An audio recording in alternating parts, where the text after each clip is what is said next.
the worst place to get to know someone is, in fact, a funeral, especially if the person you're trying to get to know is in the casket.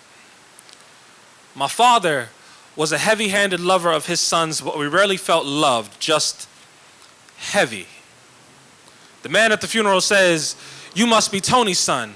All that gap in your teeth, yeah, you Tony's boy." And I instantly regret never asking for braces. My father had a smile with far fewer gaps, but just as inviting. Our smiles be invitations. They welcome you in, but only once we've cleaned the house, when we've put away all our scary and messy. The smile is something that I'm always attempting to hide or give back. The man at the funeral says, "You know, your father was proud of you." And I have these questions like, how come he never told me this? How come no one ever showed him to be vulnerable? Didn't they know that he would have sons that he would need to teach this to one day?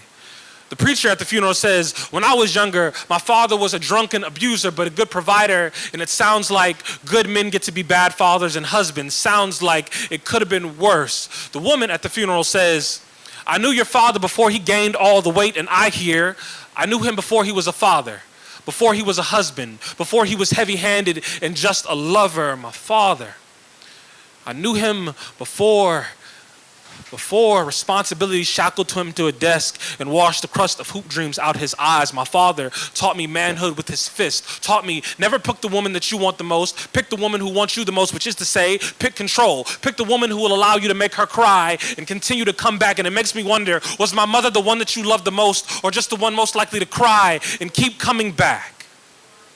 The woman at the funeral says, "Your father was so handsome," says, "Your father was such a flirt." And I hear my mother smiling the words, "If I got upset over every woman your father flirted with, I wouldn't be able to get out of bed in the morning." And I think, how my mama make pain look so pretty.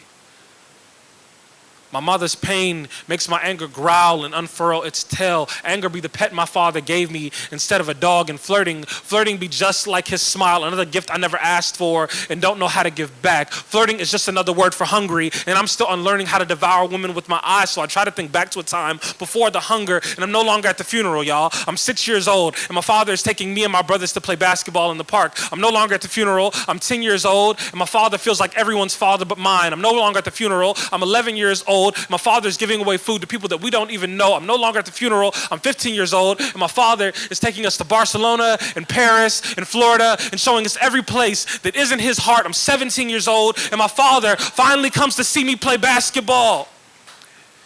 It wasn't all bad, y'all. If it was, it wouldn't hurt like this.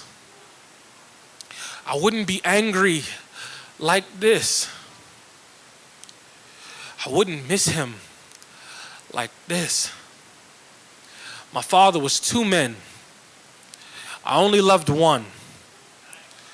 Both are gone now, and I'm finally grieving.